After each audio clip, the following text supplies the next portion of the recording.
आजकल social media पर बहुत सी खबरें गर्दिश कर रही हैं, जिनमें ये बताया जा रहा है कि कुर्लिश और ओरहान सीरीज बहुत जल्द बंद होने वाली है।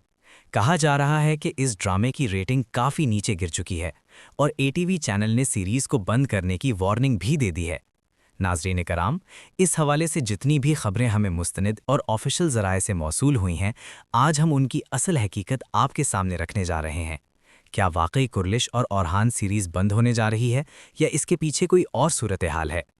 ये भी सुनने में आ रहा है कि आने वाली किस्त यानी किस्त नंबर 10 आखिरी किस्त होगी और उसके बाद ये सीरीज ख़त्म कर दी जाएगी। सबसे पहले हम ये जान लेते हैं कि एटीवी चैनल ने इस हवाले से असल में क्या कहा है। एटीवी ने वही मौक़िफ़ इख्तियार किया है जो उसने इससे पहले कुर्लिश उस्मान सीरीज़ के दौरान इख्तियार किया था। उस वक्त भी कहा गया था कि अगर रेटिंग में इजाफा ना हुआ तो अगले सीज़न को ग्रीन सिग्नल नहीं दिया जाएगा। अब भी सूरत हाल कुछ ऐसी ही है। एटीवी चैनल ने फ़िलहाल कुर्लिश और ओरहान सीरीज़ के दूसरे सीज़न के लिए ग्रीन सिग्नल नहीं दिया। चैनल की वाहिद शर्त यह है कि ड्रामा सीरीज़ की रेटिंग में वाज़े और मजबूत इजाफा होना चाहिए। सादा अल्फाज में यूँ समझ लें कि एटीवी ने प्रोडक्शन टीम को ये पैगाम दिया है कि अगर रेटिंग ना बढ़ी तो सीज़न 2 एटीवी पर नशर नहीं किया जाएगा।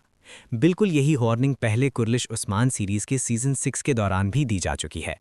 उस वक्त कुर्लिश उस्मान में बड़ी तब्दीलियां की गईं, मगर इसके बावजूद रेटिंग मुस्तकिल तौर पर बेहतर ना हो सकी और आखिरकार सीरीज़ को बंद करना पड़ा। अदाकार बुराक ओसचीवेद के किरदार को भी खतरा लाहक हो चुका था, इसीलिए उसने हालात मज़ीद ख़राब होने से पहले सीरीज़ छोड़ने का फ़ैसला किया। अब सवाल ये है कि क्या कुर्लिश और ओरहान सीरीज़ की रेटिंग दोबारा बढ़ सकती है या नहीं?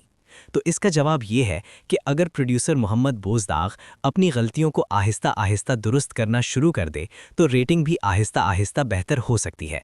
जिस अंदाज में इस सीरीज़ को नीचे लाया गया है, उसी अंदाज में मेहनत करके इसे दोबारा ऊपर भी लाया जा सकता है।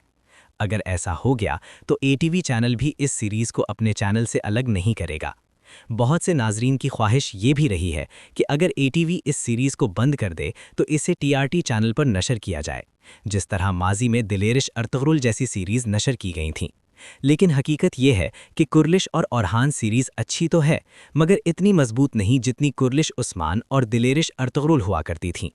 पहली 10 अक़सात वो असर नहीं छोड़ सकीं जिसकी नाजरीन को उम्मीद थी। इसी वजह से नाजरीन के दिल भी टूटे और रेटिंग भी काफ़ी नीचे चली गई। आने वाली किस्त के ट्रेलर में बुरसा की फतह दिखाई गई है, जिस पर कुछ नाजरीन ने एतराज़ भी किया है कि बग़ैर बड़ी जंग के किला कैसे फतह हो गया। मगर तारीख़ के मुताबिक भी बुरसा इसी तरह फतह हुआ था। जब इर्द गिर्द के तमाम इलाके ओरहान बे के कब्ज़े में आ चुके थे तो किले के हाकिम ने हथियार डाल दिए थे। आने वाली अक़सात में दिखाया जाएगा कि बुरसा किला मुकम्मल तौर पर उस्मानियों के कब्ज़े में आ जाएगा और यहाँ से ओरहान बे के एक नए दौर का आगाज़ होगा। ऐसा लगता है कि अब मोहम्मद बोज़दाग भी ये बात समझ चुका है कि रेटिंग को बेहतर बनाने के लिए बड़ी तब्दीलियां ज़रूरी हैं। इसीलिए आने वाली अक़सात में हमें वाज़े फ़र्क देखने को मिल सकता है। कुछ ज़राए का कहना है कि अगर रेटिंग बेहतर ना हुई तो सीज़न को सीज़न 1 मुकम्मल होने से पहले ही ख़त्म किया जा सकता है। लेकिन मेरी राय में बोज़दाग इतनी जल्दी हार मानने वाला नहीं है। वो किसी न किसी तरह इस सीरीज़ को इस मुकाम तक ले जाने की कोशिश करेगा जहां ड्रामा बंद होने के इम्कानात बहुत कम हो जाएं। और अगर एटीवी चैनल ने इस सीरीज़ को हटा भी दिया तो बोज़दाग के पास टीआरटी पर नशर करने का ऑप्शन मौजूद है।